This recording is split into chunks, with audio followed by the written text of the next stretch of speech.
Hello friends, ప్రతి ఒక్కరి జీవితంలో నమ్మకం ఎంతో ముఖ్యమైనది.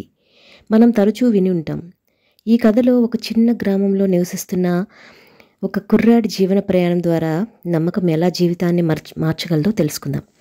ఒక చిన్న గ్రామంలో రాముడు అనే కుర్రాడు ఉండేవాడు. అతనికి చదువు అంటే ఎంతో ఆసక్తి ఉండేది. కానీ తన కుటుంబం ఆర్థికంగా చాలా బలహీనంగా ఉండేది.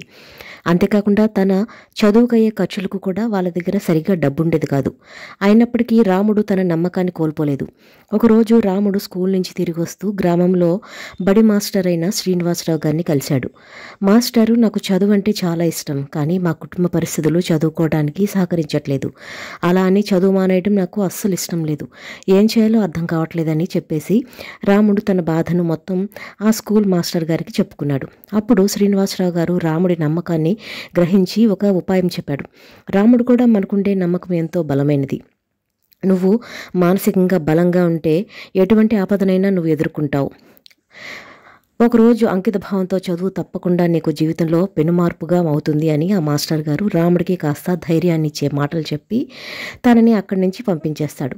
కానీ రాముడు మాత్రం మాస్టర్ చెప్పిన మాటల్ని బలంగా నమ్మి ప్రతిరోజు కష్టపడి చదువుతూ, అలాగే గ్రామంలో జరిగే ప్రతి చిన్న పోటీలో పాల్గొని ప్రతిసారి గెలిచేవాడు. ఇలా ప్రతిరోజు జరగటం వల్ల గ్రామంలో ఉన్న పెద్దలందరూ రాముడి ప్రతిభను గమనించి అతనికి స్కాలర్షిప్ ఇవ్వాలని నిర్ణయించుకున్నారు. ఇంకేముంది, రాముడు ఎంతో కష్టపడి చదివాడు. అలా తన జీవితంలో వచ్చిన ప్రతి కష్టాన్ని నమ్మకంతో, ధైర్యంతో ఎదుర్కొని ఎట్టకేలకు ఒక పెద్ద ఇంజనీర్ అయ్యి తన గ్రామంలో చదువుకోవటానికి ఇబ్బంది పడుతున్న చాలామంది పిల్లలకి ఒక ఆదర్శంగా నిలిచాడు. ఈ కథలో ఉన్న నీతి ఏంటంటే, నమ్మకం అనేది ఒక శక్తివంతమైన ఆయుధం. అది మన మీద మనం ఉంచుకోవాలి. అలా ఉంచుకోవడం వల్ల మన జీవితంలో మనకు ఎదురయ్యే ప్రతి ఒక్క కష్టాన్ని అధిగమించి విజయం సాధిస్తాం. ప్రతి ఒక్కరూ తమ జీవితంలో నమ్మకం నిలుపుకుంటూ ముందుకు సాగితే ఎప్పటికైనా విజయం సాధిస్తారు.